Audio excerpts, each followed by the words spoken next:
Your schedule probably isn't the problem, your choices are.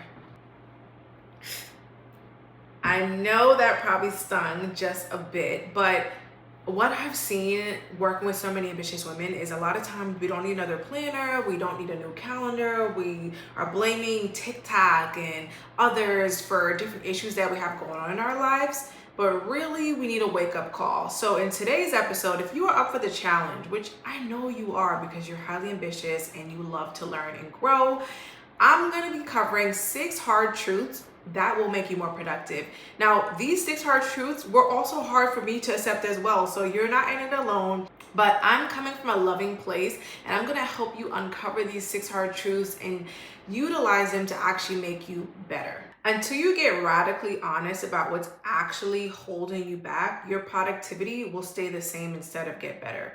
So that's what I'm going to help you to do in this episode. Get your productivity better by learning these 6 hard truths. Hey, welcome back to the Fire Inside podcast. I am your host, Sade Kelly, wife, mom, time management coach who knows exactly what it feels like to be doing the absolute most and have so many ambitious and high achieving aspects to your personality, but not know how to actually be intentional with your time.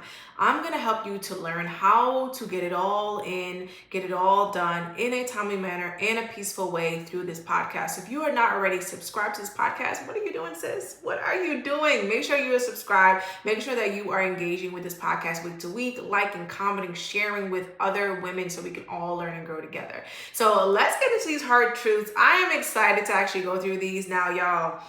These 6 hard truths were so hard for me to accept, but once I did, I saw my productivity 10x. I mean, I saw it skyrocket. And these are also things that I usually share just with private clients, but you're gonna get access to today. So the first hard truth is you're not a procrastinator. You're choosing to procrastinate. I know. I'm probably gonna squeal and shrink up every time I read these, but you're not a procrastinator. Stop treating procrastination like it is a character trait of yours. You are better than that, okay? I too used to feel like I was such a procrastinator. I used to tell myself I work so well under pressure. I'm a procrastinator. This is just how I work best. I used to take it as a part of my identity, put the badge on my arm like that's who I am. I'm just a great procrastinator. I work so hard under pressure and I do so well. No, sis. You have trained yourself to habitually procrastinate. It is not a part of your identity. From today on, you could change your whole identity when it comes to procrastination, and you could actually act in alignment with not being one, but instead being someone who knows how to do things ahead of time, who's organized, who plans out things ahead of time and gets them done in a timely manner. So the reason why you have been procrastinating is because it has just become a learned behavior. And that's really what habits are. They are learned behaviors that we are unconsciously or sometimes consciously repeating again and again. And that means that this is a behavior that you can make or break, right? You can do one small action every single day to get yourself out of this. So some ways to actually rethink procrastination, and I could go into way more depth, and I have podcast episodes on procrastination specifically, but you want to start realizing why you procrastinate, right? So after you've already said, okay, I'm no longer going to identify with that thing, I'm going to just look at my habits and look at my behaviors and see how I can change. I want you to start thinking through, okay, why do I procrastinate? Is it some type of fear of failure? Is it because I am trying to be perfect? Am I fearing judgment? Am I fearing success? Like, what is it that tends to make you stop? Are you confused about certain things? Do you not know how to do the process, or do you know how to do it but you feel like it's going to take so much time, even though most of the things that we think is going to take so much time tend to not take so much time? It's really just in our heads. Think about the different ways in which you procrastinate. Why do you do it? Knowing why is going to help you to overcome a lot of those different reasons. So being able to identify why will be one of the first things that helps you to overcome it. So once you have figured out like what the fear is, dissect the fear. Ask yourself questions like, why are you fearful of that thing? What are you actually scared of? Sometimes when you go like 7 layers deep on something, you realize this is an irrational fear. This is something that's probably never going to happen, or has never happened in my life, or even if it did happen and it happens again, You've been through it before. So like, how bad really could it be? When you really start to think through your fears and your resistance to things, you start to realize that procrastination is literally just self-sabotage. Like, you are literally sabotaging your future self because of your present moment, how you feel. Present moments are fleeting. Like, they are impermanent, meaning they change every single day. Are you really gonna let something you could do presently, you're gonna hold it off for later? You're gonna sabotage yourself like that? Like, what? Why would I do that to myself? Like, girl, hello? Like, it doesn't make any sense. So a lot of times when we think through why we're procrastinating, we think through what we could be doing in this present moment, and we think through the choice that we're making right now and how we're going to benefit ourselves in the next year, 5 years, 10 years. We start thinking about ourselves long term. We know that we don't need to self-sabotage anymore by procrastinating. We're gonna take our lives back by the reins and start taking action. Anytime that procrastination bug starts to come, that habit starts to come back up, we're gonna use different tools and traits to get ourselves out of that, okay? And if you want more in-depth methods on procrastination, please check out my episodes on procrastination. I will do my best to link them below or put them in the cards or however it works on YouTube so that you guys can check it out. But please stop identifying as a procrastinator. That is something already that if you do that, it'll change your life, okay? Woo! Number 2, hard truth. You are not addicted to social media. You are choosing to scroll and not be in the present moment, sis. You may be disassociating for a reason. And this can get real deep. Listen, I ain't your therapist, but what are you trying to escape from? Now, sometimes scrolling is fun. It's a way to take a break, to let our mind rest and reset and just relax. Other times, it's us trying to escape something, disassociate, get away from something, be entertained, feel something else. A lot of our actions are driven by feelings.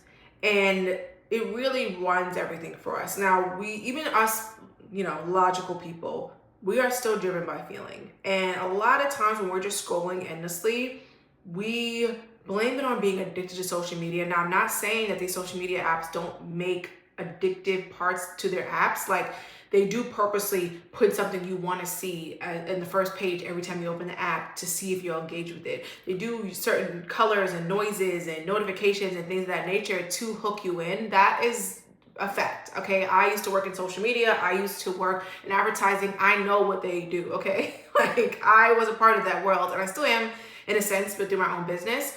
But what I want you to realize is that you have more power over it than they do. Like, they wouldn't be able to make you addicted if you were more in control of your present moment, more in control of your actions and your behaviors. That is what's going to help you to not feel so addicted to social media. So think about why you are scrolling so much. Like, what are you going through right now? What are you looking to see? Like, how is it making you feel? A lot of times, we go to drastic measures like deleting apps or removing things, or around on our phone. And I think that is fine sometimes. But other times, I want you to question why you even have to do that. Because to me, it's almost like, all right, I'm addicted to soda, so I'm going to take all the soda out of my house. I'm never going to have soda again. It's never going to be in front of me. Yes, that could be helpful, but why are we addicted to this thing? Like, why do we feel like we need this soda? Why do we think we need social media? Like, you're not powerless. Like, you have agency over these things. So I want you to do simple things like start setting app timers. I really love to set an app limit on my apps. Like, sometimes when I go on them, I like to set a timer, or I like to actually just set up an app limit. Like, okay, I'm not spending more than like 2 hours on this app a day, or 3 hours on this app, or 1 hour on this app. Depending on the app, I change the limit. Like, on YouTube, I spend a lot more time because I'm learning things on YouTube. So I give myself a little bit of grace. But so Instagram and TikTok, spending way less time. You know what I mean? So think about, like, can you set app timers? Can you have no phone zones in your house? Like, I am a big no phone zone in the bed. Unless I'm doing like my morning or night routine, I'm not just scrolling on my phone. I'm not checking social media. I do my best to have like my bedroom not be a phone zone. And also when I'm with my son, I want to be intentional. I won't bring my phone. Like, if I'm hanging out with him in his little play area, my phone stays away. You know what I mean? So think about different ways in which you can create no phone zones, or moments in which you can create still fun and have a good time, but you're not scrolling on your phone in a way that feels uncontrollable. And maybe you could even do things like charging your phone in another room or leaving your phone at night in a place where you have to get up to go get it. I know that also helps a lot of my clients to stop snoozing. Like, side note is to having their phone just away from them and somewhere where they have to get up and actually go get it. And then maybe like your water's there, so it reminds you to like drink your water first thing in the morning. And then if you're already up, you might as well brush your teeth and like get your day going, like and make up your bed. Like, these things trickle down into better habits once you start making these shifts. It's always better to choose to be present than to choose overstimulation, right? And that's what a lot of times these apps are doing. They're stimulating our brains in ways that other things may not be. How can you stimulate your brain in different ways throughout your day just from things you're doing in your home environment and also in your work environment, right? Think about ways you can stimulate your mind. I'm very big on like, I want to switch environments or do different fun things to mix things up. So I don't feel like I need to run to my phone for, stimulation or for entertainment. There's different ways to get that. The third hard truth is you're not always busy. Let's be so for real. You're not always busy. Sometimes you're purposely choosing work over your family, over your peace, and over rest. Let's be real. This is a hard one because we all like to go, I'm so busy, I have a lot to do, I'm overwhelmed, my to-do list is never ending. That may all be true. And if so, you probably need me as your coach. Link in the show notes on how to get that done because you probably need a time audit. But also, you a lot of times are choosing work over those things, right? Sometimes we're working so hard to achieve our goals that we put our loved ones on the back burner. Sometimes that's okay. Like, in certain seasons, I'm like, okay, I need to grind, I need to have my head down. I only have but so much time to give to my family and friends, and that's the season I'm in. Like, right now, I already know when I started having kids, which I already knew from when I was like in my 20s and I started dating my now husband. We had already talked about what our 30s is going to look like. It's going to be a little less for us and a little more for the family and in work because we're trying to hit certain milestones. We already knew what it was going to look like. So it's like, if you are on the same page and you know what your season is with your partner, with yourself, like, you got to be realistic about what you actually have the capacity to do and stop trying to go after things that are not fitting your current capacity, right? Like, let's be real. If you're choosing work but then you're complaining about not having free time or not having enough sleep, that's also a choice. Like, how can you fit in more sleep? How can you fit in more intentional time with your family? And maybe it doesn't need to be every single day, but maybe it's intentional time once a week or every couple weeks or whatever it looks like for you. Let's actually set up boundaries and rules for ourselves that make sense. That way we can stop saying we're just busy all the time and use that as an excuse, because it really is an excuse. Yes, I know you have a lot to do and you may actually be a busy person with a full day, but you get to choose what you get done in that day. Argue me all you want on that. You're making conscious choices. If you say for some reason are watching this and you work like 3 jobs or you're anything like me and you had a job and you had like 3 side businesses, I now know, looking back, girl, you were doing the absolute, of course that's why you burnt out. You were doing the absolute most and you're choosing to do absolute most. Why? Because you're super driven and you're super ambitious. And when we're super driven and ambitious, sometimes that drivenness and that ambition takes over our whole life because we're so fixated on work, we don't know how to turn it off. We're so fixated on achieving our goals and grinding and following out to that next guru who says you need to do this and do that and you need to work 12-hour days to get to where you want to be, that we don't know how to stop. And I think there's beauty in that, in the sense of like, we work really hard, we achieve things where people who just are extraordinary. We're extraordinary. We're people who are extraordinary, but at the same time, it can be detrimental because when we're extraordinary people, we don't know how to be normal. Like, as my therapist would tell me, like, you think you're superhuman, you gotta remember that you're actually just human. And I'm like, girl, what? Please. But no, we're not super women, right? We are not superheroes. We are human beings. We are not robots. We cannot always be operating at high levels. We cannot always be operating. We need to rest. We need to reset. We need to charge our battery, and you have to fit in time to do those things. So stop saying that you're too busy to do those things. In actuality, you'd be more effective and you get more done in less time if you took the time to rest, to have meaningful relationships, to have meaningful connections, to have wellness routines, to take care of yourself and have home and life systems together, like we talked about in last week's episode.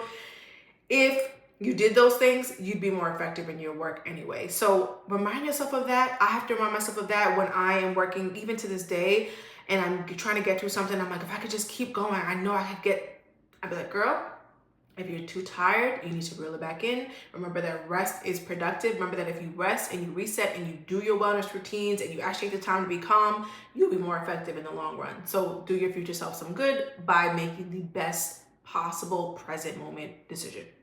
The fourth hard truth, you're not a perfectionist. You're choosing to bully yourself with unrealistic standards.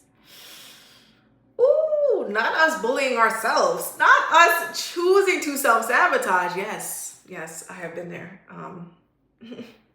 So I used to think perfectionism was an amazing thing. I used to think that being a perfectionist meant that I was extraordinary, that I did things better than other people, that when I was perfect, I could get more recognition. Now, a lot of this comes from growing up in a household where I was praised for being smart, for getting things done, for getting great grades. I was praised by teachers. I was praised in school. I was in gifted and talented classes. I was the top of classes. I was like, I think I was not, was I salutatorian? No, I was third in my class. I remember I didn't get valedictorian. I didn't get salutatorian. I was third in my class. I was so mad. The point of what I'm saying is that I was praised a lot for performance. Regardless of how it was meant to be perceived, I started seeing achievement as success. I started seeing achievement as my personality. I started internalizing that I was only enough when I could achieve enough or be perfect. Now the problem with that is that then you work yourself to the ground. Like you tend to be someone who self-sabotages, who procrastinates, who works himself to burnout because you're trying to achieve perfectionism. But perfectionism is not real. You can never achieve perfection. You're literally setting yourself up with these unrealistic standards that do not exist. So if you're someone who's like, I'm a perfectionist and that's like my thing, you got to let it go. What I've learned is I can identify as a progressionist instead. And a progressionist is someone who is always progressing, someone who likes to do better, learn more, who seeks excellence, but is not trying to be perfect at things. Now, excellence means that you've gone and gotten to a certain standard that you set that's realistic. You've done well, right? You're a strong competitor. You achieve great things. You do things with excellence. But that doesn't mean that you did it perfectly. It didn't mean that you can't get better the next time. It doesn't make you this amazing masterpiece that doesn't have any issues or problems, but it still makes you great.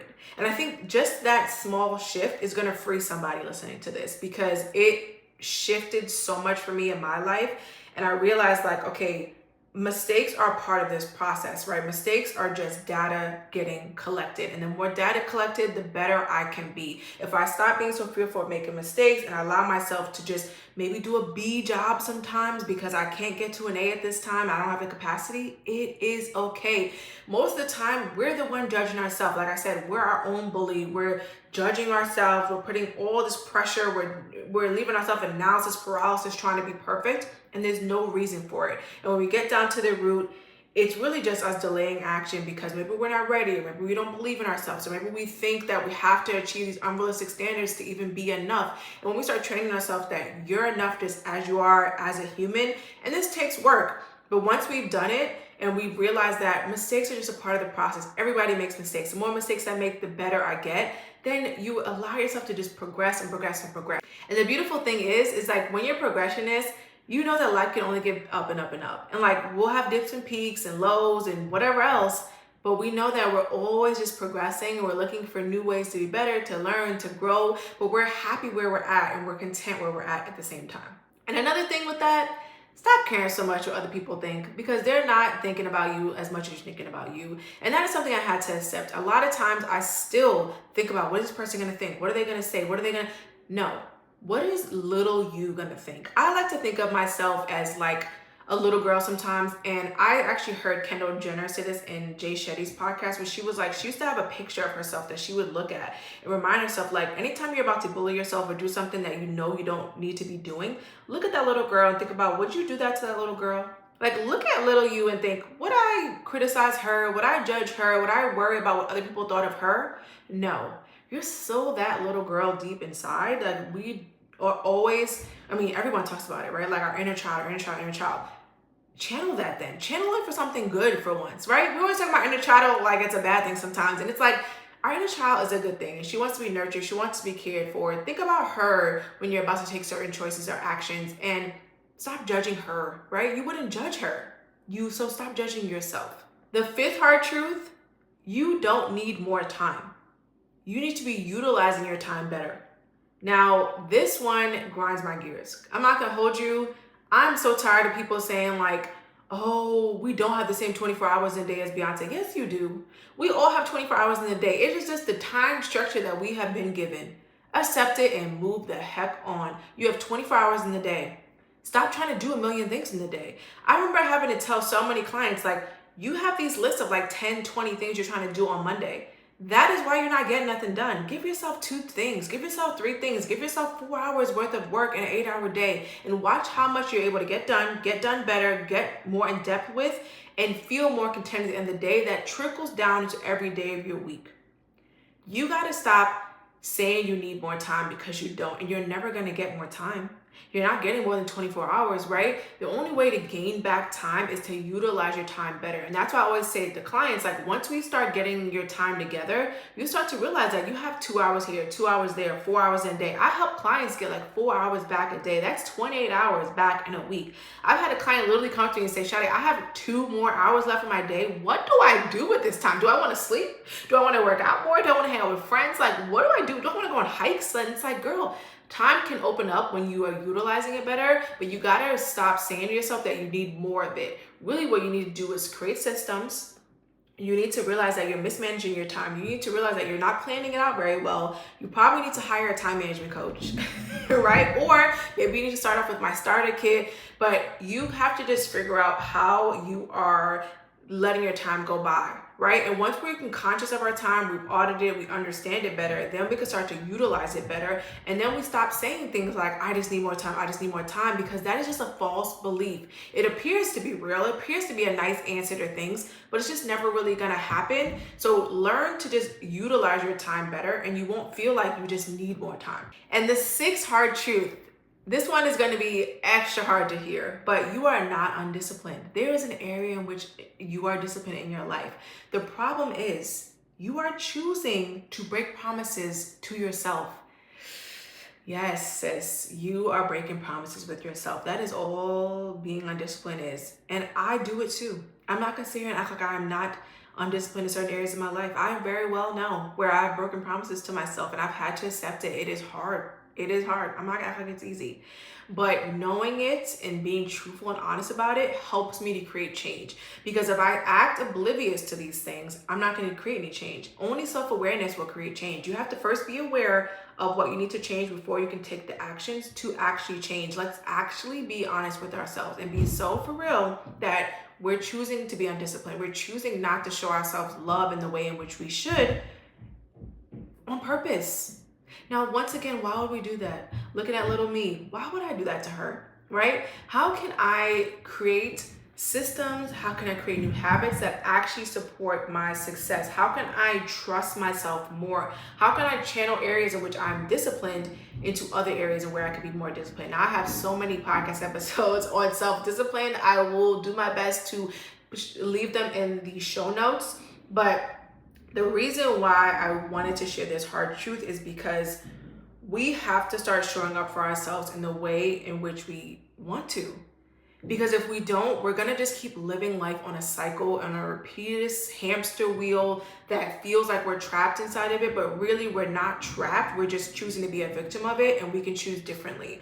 And I want you to be empowered by the choices that you make. I want you to realize that I can choose to be disciplined. I can choose to empower myself. I can choose to make a change to my mindset, to my behaviors, to my beliefs, to my lifestyle. Like, if I want to be rich, I can be rich. I don't care how old you are. If you want to leave your career and do something totally different, you can do that at any age, at any time, at any point in your life.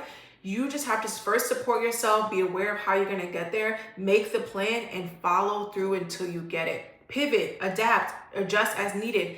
but don't stop going. And that is the point. Once you become disciplined and you keep going, you stay committed, anything you want in life can actually be yours.